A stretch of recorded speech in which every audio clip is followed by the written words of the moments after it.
AMD 现在只有121块，是不是一个好的买进时机呢？嗨，我是小胖，你也可以叫我肖邦。先提早跟大家说声新年快乐啦！那在今年的最后一支影片呢，我就要来跟大家分享近期我想要买入的股票 AMD。如果你想知道为什么我想要买 AMD，以及什么样的价位是适合买进，而且是便宜的好买点，那就一定要把这支影片看到最后哦。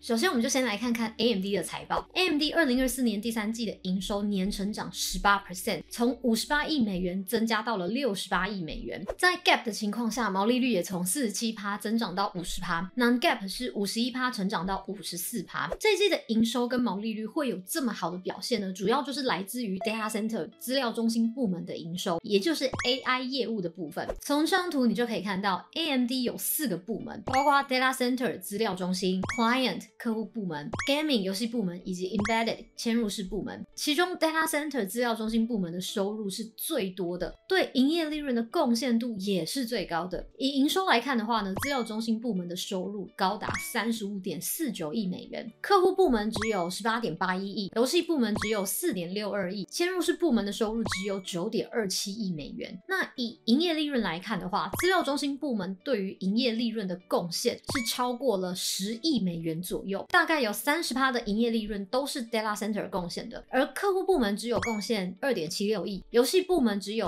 1200万，嵌入式部门是 3.72 亿美元，而且资料中心还是成长最多的哦。你可以看到 Data Center 的营收从去年的16亿美元成长到今年的35亿美元，年成长率 122%， 季成长 25%。 另外 Data Center 贡献到营业利润的比例也是最高的，去年第三季 Data Center 占营业利润 19%， 今年第三季占 29%， 年成长是 240%， 季成长 40%。 为什么它的成绩可以这么好？为什么 Data Center 可以成长这么多呢？其实关键就在于 AI， 也就是 AMD 的2个核心产品。那第一个当然就是 AMD 的 GPU 跟 CPU 啦，市场需求还是非常的大，这一季的出货量很高。第二个是 EPYC 处理器，那这个处理器的性能很快又很省电，很多大公司都抢着要用，包括 Microsoft、Oracle 这些大公司都在扩大采用 AMD 的这个处理器。另外 AMD 的净利跟 EPS 表现也非常的好哦，净利比去年同期成长 158%， 季成长 191%， EPS 年成长也是高达 161%， 季增 194%。 哇，这样子的表现真的是很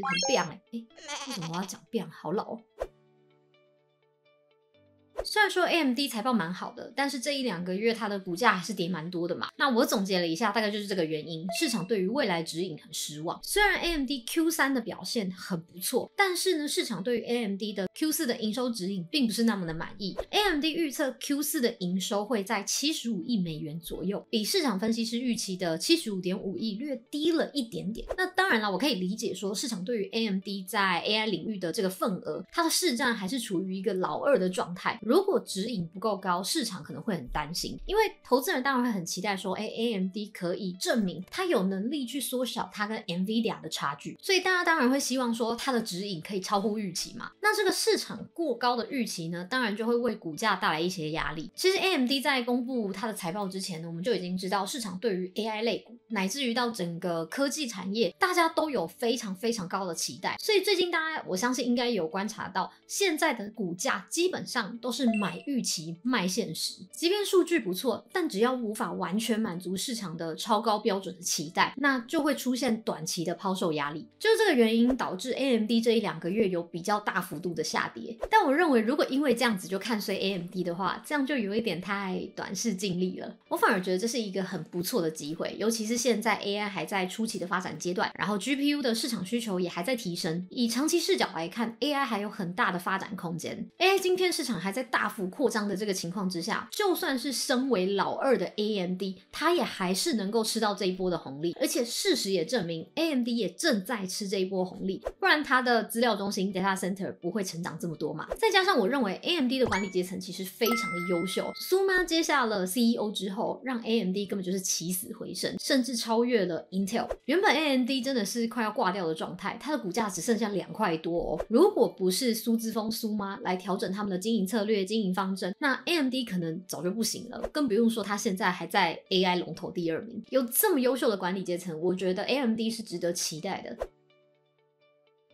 根据黄金价位原则 ，AMD 在121块跟132块左右都有一个黄金价位。像前几天有碰到121块左右嘛，这就是一个蛮不错的进场点位。接下来我也会继续观察132块左右的变化，看它有没有继续的突破。那其实投资就是这样子嘛，如果你能够找到相对低、相对便宜的价位，那只要机会一出现，你就可以马上出手。相反的，如果没有找到好买点的能力，那就算机会出现了，你也没有办法把握得到。这也是为什么我很喜欢黄金价位的原因。基本上只要知道一间公司的黄金价位在哪里，就能在熊市或者是大崩盘的时候好好把握住这一些好的买点。这样一来，如果碰到像是 AMD 这样子比较多的下跌的时候，就可以很轻松的抓到那个很好的进场时机。如果你到现在还不太会找买点，欢迎加入我保证零诈骗的私人社群。这个私人社群我常会在这边分享各种公司的黄金价位以及我的投资策略。那如果你跟我不一样，你比较喜欢看估值的话呢，我也蛮推荐你可以到 investing.com 来看看。在这边输入股票代号，进入到公司的页面之后呢，你就可以看到这边有一个 fair value 的板块，这边它就会帮你把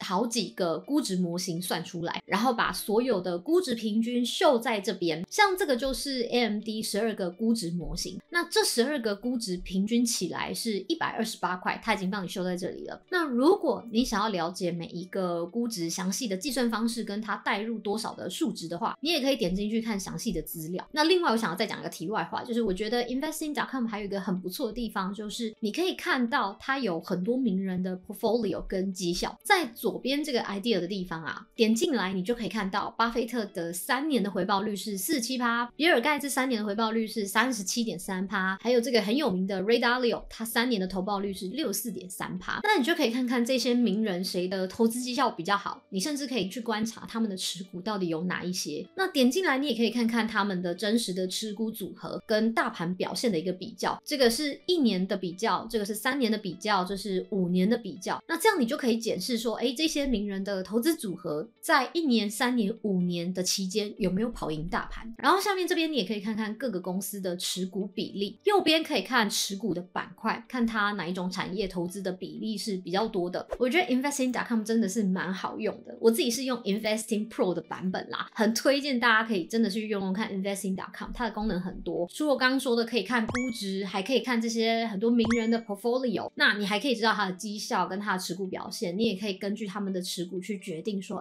好像哪一些公司大家都有持股哦，那你就可以去参考这些人的持股。我是觉得一个网站可以看到这么多的东西，还蛮方便的，而且价格又不贵， CP 值蛮高的。我已经把连结放在下面的资讯栏了，如果你用我的连结去购买的话，还有6折的优惠，这真的是非常非常的划算， CP 值超高的，所以我强烈推荐大家可以去用用看这个 Investing Pro。